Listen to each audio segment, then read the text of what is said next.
বাংলাদেশ ইসলামী ছাত্র শিবিরের পক্ষ থেকে ডাকসু নির্বাচনের জন্য যে প্যানেল আমরা মনোনীত করেছি, সম্মিলিত ছাত্রদের মাধ্যমে এই প্যানেলের আজকে যাদেরকে আমরা এখানে নিয়ে উপস্থিত হয়েছি তাদের ফর্ম সংগ্রহ করা হয়েছে।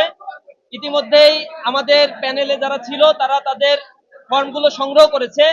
আমাদের এই প্যানেলে ভিপি হিসেবে ইসলামী ছাত্র শিবিরের পক্ষ থেকে যিনি প্রতিযোগিতা করবেন মনোনয়নপত্র সংগ্রহ করেছেন আমাদের ইসলামী ছাত্র শিবিরের কেন্দ্রীয় প্রকাশনা সম্পাদক, সাবেক ইসলামী ছাত্র শিবিরের ঢাকা বিশ্ববিদ্যালয় শাখার সভাপতি আবু সাদিক কাইম ভাই, এবং জিএস পদের জন্য যিনি মনোনয়নপত্র সংগ্রহ করেছেন ইসলামী ছাত্র শিবিরের ঢাকা বিশ্ববিদ্যালয় শাখার সভাপতি, কেন্দ্রীয় কার্যকরী পরিষদের অন্যতম সদস্য আমাদের সকলের প্রিয় এস ফরহাদ ভাই, এবং জিএস পদের জন্য ইসলামী ছাত্র শিবিরের পক্ষ থেকে মনোনয়নপত্র সংগ্রহ করেছেন এজিএস পদের জন্য মনোনয়নপত্র সংগ্রহ করেছেন আমাদের প্রিয় ভাই ঢাকা বিশ্ববিদ্যালয়ের ইসলামী ছাত্র শিবিরের সম্মানিত সেক্রেটারি মহিউদ্দিন ভাই।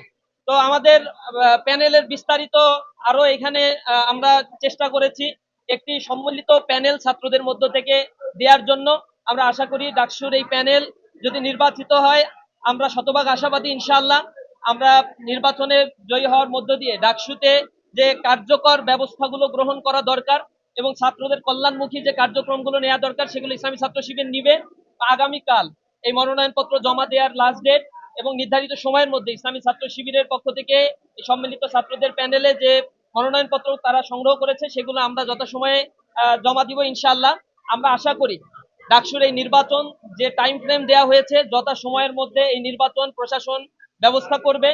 পাশাপাশি আমরা এই ক্যাম্পাসের সামগ্রিক নিরাপত্তার বিষয়গুলোতে আবারও প্রশাসনের কাছে জোর দাবি জানাই, ডাকসু নির্বাচনকে কেন্দ্র করে যেন নিরাপদ একটি অবস্থান এই প্রশাসন তৈরি করতে পারে। সকলের কাছে এই আহ্বান জানাচ্ছি।